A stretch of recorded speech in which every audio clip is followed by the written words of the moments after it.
la dernière phrase de la nouvelle est le noyau séminal du texte. C'est une phrase de mon père et que j'ai entendue dans l'enfance et qui est le... Tout vient de là, de ça, quoi. De ces 1, 2, 3, 4, 5, 6, 7, 8, 9, 10 mots. Voilà. Elle apparaît dans la télévision. Pas à la télévision, dans la télévision.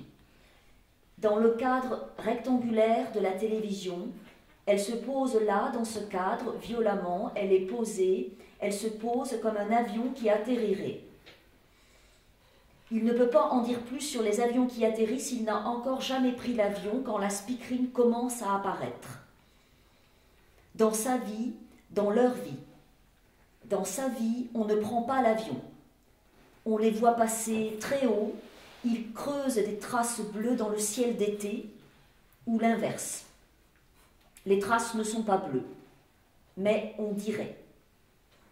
Quoique n'ayant jamais pris l'avion, l'ayant seulement vu passer et à peine entendu, il sent que la speakerine atterrit comme un avion dans leur cuisine au moment du repas du soir quand le magasin est fermé.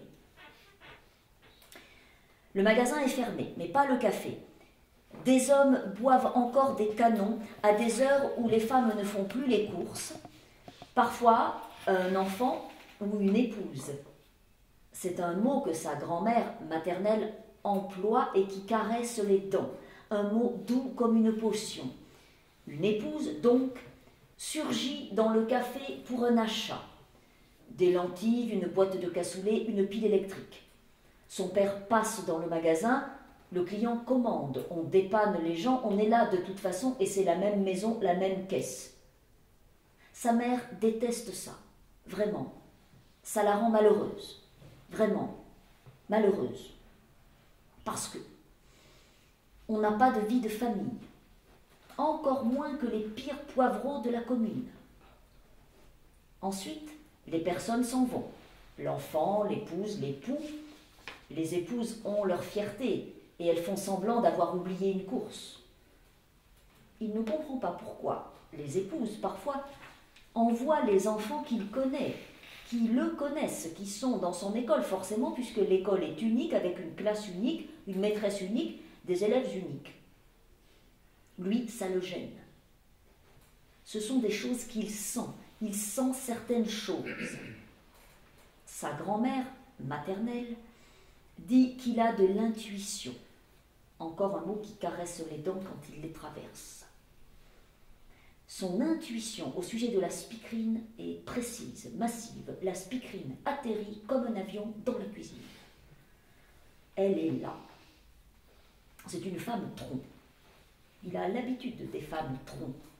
Sa mère, au comptoir du magasin ou du café, bien qu'elle déteste servir au café, ça la dégoûte, elle déteste, elle ne s'habitue pas, elle ne s'habituera pas, jamais tu m'entends, tu entends, tu m'entends. Ou sa grand-mère, la même, maternelle, à la caisse de la boucherie, charcuterie, salaison, fine bouche, maison fondée en 1921, 14 rue des Carmes, Aurillac, Cantal, 15. La speakerine ressemblerait davantage à sa grand-mère qu'à sa mère, en ce sens qu'elle ne bouge pas, ou très peu. Encore moins que sa grand-mère qui a déjà beaucoup de dignité, une dignité considérable. Alors que sa mère court partout, la pauvre, et se multiplie, la pauvre, pour servir les clientes, et couper le jambon, et rendre la monnaie, et peser les fruits, et tout faire à la fois. Donc sa mère est moins tronc que sa grand-mère et la speakerine, mais la speakerine l'emporte sur les deux, sa mère et sa grand-mère, il doit le reconnaître, par sa jeunesse. Son exquise jeunesse, sa jeunesse exquise, un vrai mot doux, exquise. Son visage est encadré de cheveux symétriques, dont la couleur ne lui est pas connue parce qu'ils n'ont que la télévision en noir et blanc. Il a déjà vu la télévision en couleur 2 fois chez Nicole, dont le père est garagiste et travaille très bien, lui, et fait d'excellentes affaires, lui. D'où cet achat éblouissant de la télévision en couleur. Sa mère a été personnellement humiliée d'apprendre que sa première expérience télévisuelle en couleur avait eu lieu chez Nicole. Elle lui a interdit d'accepter une nouvelle invitation. Elle a dit « Nous ne sommes pas des mendiants, pas encore tout à fait. Mon fils ne mendie pas les faveurs d'un mécano aux ongles noirs. » Elle a dit « Je t'interdis d'y retourner, tu entends, je t'interdis, tu m'entends. » Il n'aime pas quand elle lui parle comme elle parle à son père. Il ne dit rien, il fait ce qu'il veut. Ce qu'il veut, c'est tout. Il a 10 ans. Sa mère ne l'oblige pas, elle ne peut pas l'obliger. C'est sa mère, mais elle ne peut pas l'obliger. Il est retourné chez Nicole, qui est gentille. Mais pas à l'heure de la speakerine. C'est impossible d'être chez les autres à cette heure-là. Pourtant, chez les autres, la speakerine a des dents sages. On ne voit pas sa langue ni l'intérieur de sa bouche. Ses oreilles sont légèrement dégagées et son cou aussi.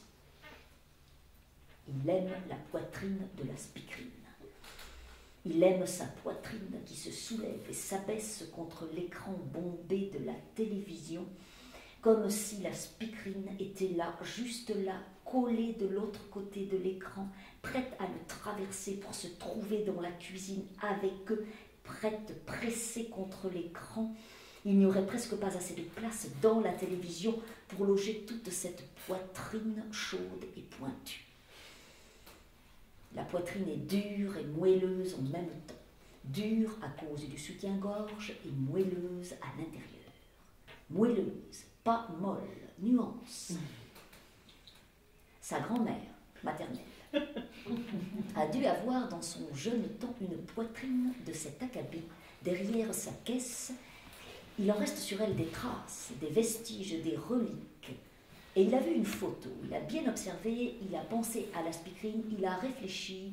C'est un type de femme. Vestiges, reliques et acabit sont des mots précieux, comme des pierres ou des bijoux sont précieux. Il aime aussi beaucoup reliquaire. Sa grand-mère maternelle est une sorte de reliquaire. Elle dit qu'elle et Feu, son grand-père, n'étaient pas favorables au mariage de ses parents, pas favorables du tout. Elle n'insiste pas, elle dit « je n'insiste pas ». Et il est fier. Il sent que dans ces moments-là, elle lui parle comme une grande personne. Elle lui parle souvent de cette manière à cause de sa maturité. On ne voit pas les autres grands-parents, les paternels. Cependant, sa grand-mère maternelle n'est pas parfaite. Si la speakerine surgissait vraiment dans la cuisine, les épouses qui surgissent dans le café sous prétexte d'une course pour récupérer un époux aviné et sauver l'honneur n'ont pas le monopole du verbe surgir. Il en reste pour la speakerine. Si elle surgissait donc, elle sentirait bon. C'est le défaut de sa grand-mère maternelle. Sa faiblesse, le parfum. Elle n'a pas de parfum, elle a une odeur. Elle sent la salaison. La salaison de qualité, certes. Ce qui est une excellente odeur pour les salaisons de pays fermières 100% pur porc. Mais pas pour les gens. Surtout pas pour les femmes. L'odeur de la salaison est dans sa peau depuis tout le temps qu'elle trône en boutique, avec les salaisons. L'odeur est en elle, elle ne la sent pas, elle ne se sent pas, elle est propre. Son hygiène corporelle est extrême, ses vêtements irréprochables. Il n'aime pas embrasser sa grand-mère. Il n'aime pas quand elle l'embrasse. Il ferme les yeux. Il reste distant. Il ne s'abandonne pas. Il ne peut pas. Il a l'impression d'être le petit-fils unique d'un saucisson sec et géant. Il l'étreindrait avec affection. La speakerine aurait un parfum qui est difficile à imaginer. Aucune des personnes du sexe qu'il connaît n'ayant de parfum.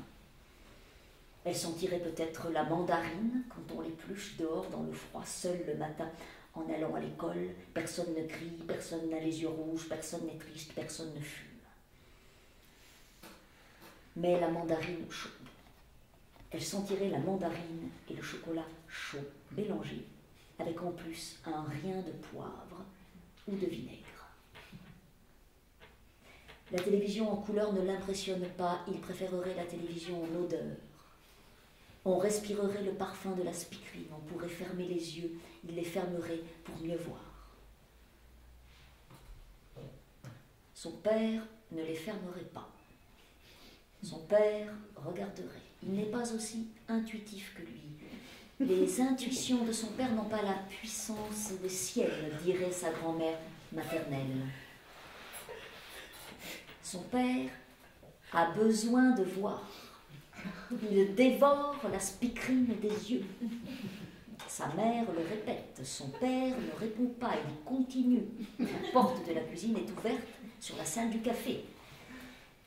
Les clients du café ne voient pas la télévision, ils voient seulement les 2 bacs de l'évier moderne, la cuisinière et la fenêtre. Il préfère les soirs où les clients s'en vont tard. Son père sort de la cuisine, sa mère ne crie pas, c'est mieux, c'est plus détendu, souvent elle pleure mais sans bruit. Il a horreur du bruit. Son père aussi. Sa grand-mère dit toujours qu'il a été un nourrisson, un bébé extrêmement silencieux, à tel point que l'on s'interrogeait sur sa santé. Il ne connaît pas la voix de la spikrine. Elle ne lui manque pas. Il n'a pas envie de l'entendre. Le soir et pendant les repas, la télévision reste allumée sans le son. Aucun son. Sa mère fait le son. Sa mère et les clients du café, l'eau qui coule, la porte de la salle, une chaise sur le carrelage, les assiettes sur la table, la déglutition des aliments. Son père parle très peu, rarement, par courtes phrases utiles. Sa mère le reproche aussi, pour la vie de famille, pour le commerce, c'est impossible. Elle crie impossible. Il préfère que son père ne parle pas. La dernière fois que son père a dit plusieurs mots dans la cuisine, les uns à la suite des autres, il a été écrasé par une grosse honte rouge, écrasé, plat, aplati. Dans la cuisine, devant sa mère, à cause de la spikrine, son père a dit « Celle-là, je la ferai bien venir pour passer l'hiver. »